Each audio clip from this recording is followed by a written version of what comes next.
Bonjour tout le monde. Il y a quelques mois, j'arrivais plus du tout à dormir. Je passais plusieurs heures à regarder mon plafond quand j'essayais de m'endormir, à essayer de trouver le sommeil, et puis je finissais par dormir 3, 4 heures par nuit, mais par fatigue, parce que j'étais complètement exténué. Ceux qui ont des insomnies le savent, c'est très compliqué à vivre. Pendant la journée, on est tout le temps fatigué, on n'arrive plus à se concentrer, l'activité physique est très compliquée. Moi personnellement, j'ai dû arrêter, et puis j'ai commencé à avoir peur pour ma santé avec tout ça.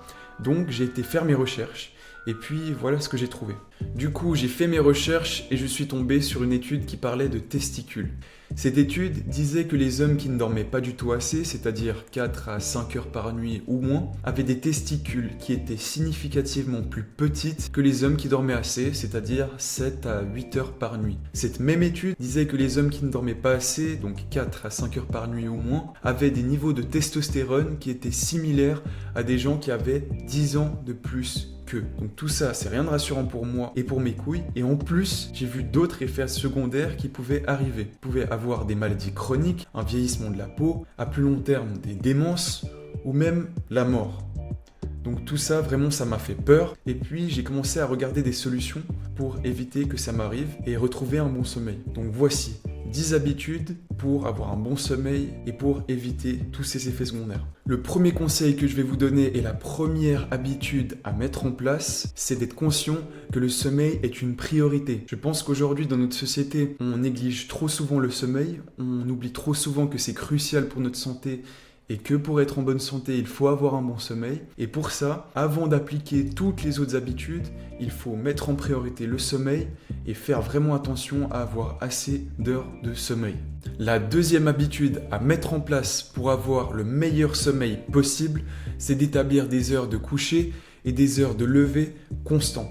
Ce que je veux dire par là, c'est que vous devez avoir une certaine discipline sur l'heure à laquelle vous vous couchez et l'heure à laquelle vous vous levez. Moi, personnellement, je me lève tous les jours à 7 heures et je me couche tous les jours à 22 heures. Ça a permis de réguler mon rythme circadien, donc mon horloge biologique, et ça me permet, quand je vais me coucher, de plus regarder le plafond pendant des heures en attendant de m'endormir. Parce que mon corps sait quand je dois dormir, quand je dois me réveiller, et j'ai même plus besoin de réveil pour ça. J'ai une application pour vous. Vous vous doutez bien que je suis pas encore sponsorisé vu que j'ai 0 abonné. L'application c'est Sleep Circle. Cette application, elle vous permet de réguler votre sommeil, d'analyser votre sommeil et elle vous réveillera pendant votre sommeil léger et elle vous laissera dormir pendant votre sommeil profond. Ça permet justement d'établir et de vous adapter à votre rythme circadien. La troisième habitude à mettre en place pour avoir le meilleur sommeil possible, c'est de mettre en place des routines de détente. Ce que je veux dire par là, c'est que vous devez arrêter de vous stimuler avec des écrans, par exemple, avec TikTok tous les soirs, 1 heure avant de dormir, parce que ça va juste vous stimuler et puis vous allez passer un mauvais sommeil et en tout cas, vous aurez du mal à vous endormir. Moi, personnellement, j'arrête les écrans tous les soirs, 1 heure avant de dormir et puis je lis. Vous pouvez méditer, vous pouvez boire un thé, mais mettez en place une routine qui va permettre de vous détendre. Si vous lisez, ça va faire une pierre deux coups. Vous allez devenir plus intelligent et vous allez avoir un meilleur sommeil. Donc trouvez votre routine, adaptez-la pour vous et puis vous aurez un meilleur sommeil. La quatrième habitude à mettre en place pour optimiser son sommeil, c'est de manger tôt. Évitez de manger avant de vous coucher, donc c'est-à-dire à peu près 1 heure avant de vous coucher, parce que ça va juste vous stimuler, ça va stimuler également votre digestion, et puis vous allez digérer au lieu de dormir, donc vous allez juste avoir de l'énergie, et puis vous ne serez pas forcément plus fatigué qu'avant. Donc mangez plus tôt, évitez de manger justement 1 heure avant de dormir, et puis vous aurez un meilleur sommeil. La cinquième habitude à mettre en place pour éviter d'avoir un sommeil médiocre, c'est d'éviter tous les stimulants.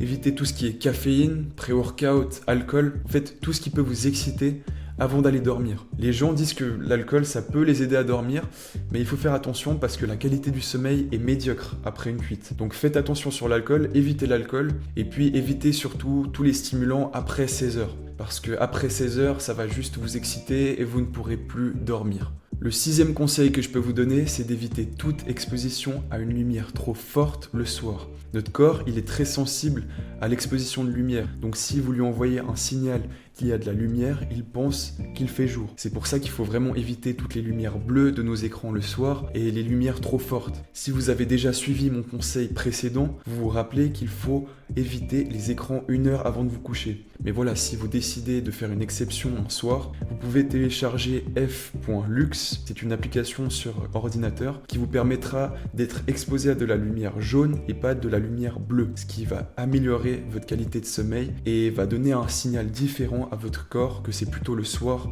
et non la journée. On arrive maintenant au 7e conseil qui est de garder une bonne température dans votre chambre. Évitez qu'il fasse trop chaud ou trop froid. La température idéale c'est environ 18 à 22 degrés si vous pouvez la mesurer. Et puis prenez peut-être une douche froide en été s'il fait trop chaud. En fait le but vraiment ici c'est d'avoir une température normale et correcte pour s'endormir. Vous avez vu souvent qu'en été il est compliqué de s'endormir parce qu'il fait trop chaud. Donc c'est pour ça qu'il est crucial de garder une température correcte entre 18 et 22 degrés dans la chambre. Le 8e conseil que j'ai à vous donner pour avoir le sommeil le plus optimal possible, c'est d'établir un environnement calme, un environnement paisible. Vous avez déjà probablement remarqué qu'il est impossible, voire très compliqué de s'endormir quand il y a du bruit autour de nous et c'est pour ça que c'est crucial d'optimiser ce point-là. J'ai une application à vous conseiller qui s'appelle Calm et qui va vous permettre de méditer plus simplement et d'établir un environnement beaucoup plus calme dans votre chambre. Donc n'hésitez pas à la télécharger également. Le 9e conseil que j'ai à vous donner et la 9e habitude à mettre en place, c'est probablement la plus importante de cette vidéo, donc écoutez bien et appliquez-le, c'est l'exposition au soleil. Je pense qu'aujourd'hui, dans notre société, on s'expose plus du tout assez au soleil. Je pense qu'on est en grosse carence de vitamine D et puis que c'est pas suffisant de prendre juste des vitamines pour compenser. Je pense qu'il faut réellement s'exposer, évidemment pas de manière excessive comme des bains de soleil comme certains le font pour bronzer, mais plutôt s'exposer de manière modérée et quotidienne au soleil, c'est-à-dire 10 à 30 minutes par jour, ça dépend le temps de votre peau, mais entre 9h et 10h et entre 17h et 20h, à des heures où le soleil n'est pas du tout fort, à des heures où vous ne risquez rien et vous n'avez pas besoin de mettre de crème solaire, donc évitez tout écran, évitez toute protection, mais mettez-vous à des horaires où le soleil n'est pas dangereux. Si vous appliquez ce conseil, je pense que vous serez en meilleure santé qu'avant et que vous trouverez le soleil très facilement.